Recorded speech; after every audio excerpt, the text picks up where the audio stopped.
Hey guys, I just want to make this video real quick to give an explanation of what's going on with the Second Amendment challenge in the city of Washougal on the 27th.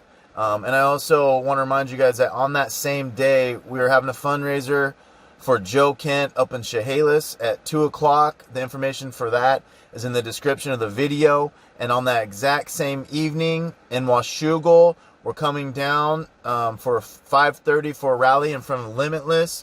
Joe Kent will also be at that event, and he will be speaking, and we really appreciate Joe being there and standing up for the Second Amendment.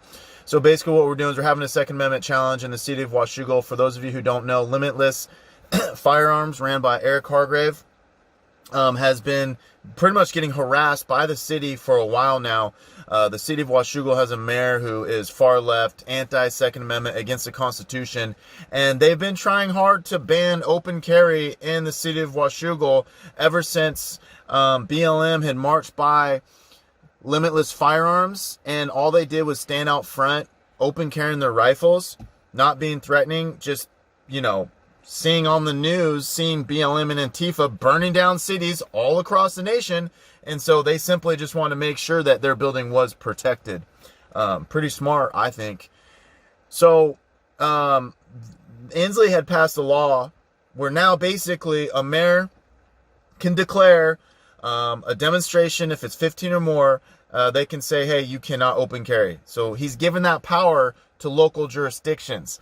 Now, if they do that, it is written in the law that the police have to tell you to put away your firearms before they can criminally charge you. That's very important for people to understand. So they can't just come in and arrest you. So knowing that the mayor is anti-Second Amendment, the mayor is up for re-election, the mayor now has an opportunity to completely trample all over our rights. So the opportunity is there. We will see what the mayor chooses to do. There is another mayor running, someone running for mayor, who is for the Constitution. And so, I think it's very important that we do this now. Now, with that being said, the mayor can hide behind the police chief. Have the police chief come in there and declare a demonstration and tell us we need to put our firearms away. But at the end of the day, and I hold the police chief responsible. If the police chief had any conviction for the Constitution, the police chief would say, no, I'm not going to do that. But the mayor can just fire the police chief and find someone else to bring him in. So at the end of the day, we hold the mayor 100% responsible for what happens that day.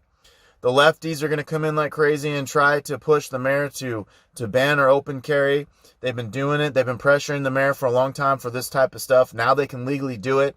And so, I find it interesting that people would push to disarm other citizens, other people within this country. It's just crazy to me. I want everyone to have a right to the Second Amendment. I want everyone to have that right, because at the end of the day, it's us versus the people at the top. So the information is in the description of this video. We need to get tons of people out there. This is just the first event of this kind, and we're going to be challenging other cities. And what we really want is we want to see this to happen all over the state of Washington, because we need to educate people. It is your local jurisdiction, and so what you push for is what you get. And this is the thing I'm starting to understand, is this is a perfect example, is that you can complain about Olympia all you want, you can complain about DC all you want, but at the end of the day, what you push for in your local jurisdiction, your county and your city, is what you get.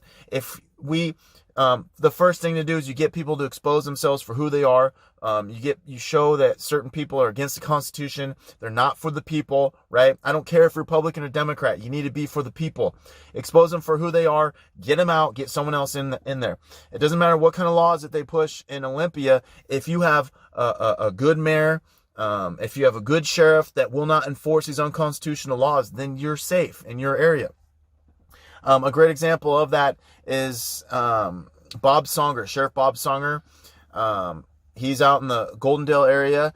He basically said that he's not gonna, they made it illegal for people who are 18 to 21 or 20 years old to own long guns, rifles. He basically said he's not going to arrest anyone in possession of a long gun. And so that really shows that it doesn't really matter what they do in Olympia. What matters is who you put in office at a local area. And so we would love to see your guys' support. Again, it's on Sunday, the 27th, 2 p.m. up in Chehalis for the fundraiser for Joe Kent, and I will be speaking. And then at 5:30, rally and barbecue in front of Limitless in Washougal. And if you guys have ever been to any of these rallies that we throw at Limitless, they're always really good vibes, a lot of fun. We usually get really good numbers out there. And so it's a great experience. And I love Eric. Eric's a really good guy, hardcore believer. His shop is open to anybody for prayers, for Bible study. It's a really good spot, and he's a really man in the community. Again, description in the video. God bless each and every single one of you. Please spread the word, spread the flyer, do everything you can to get people out there. And yes, we'll see you guys later.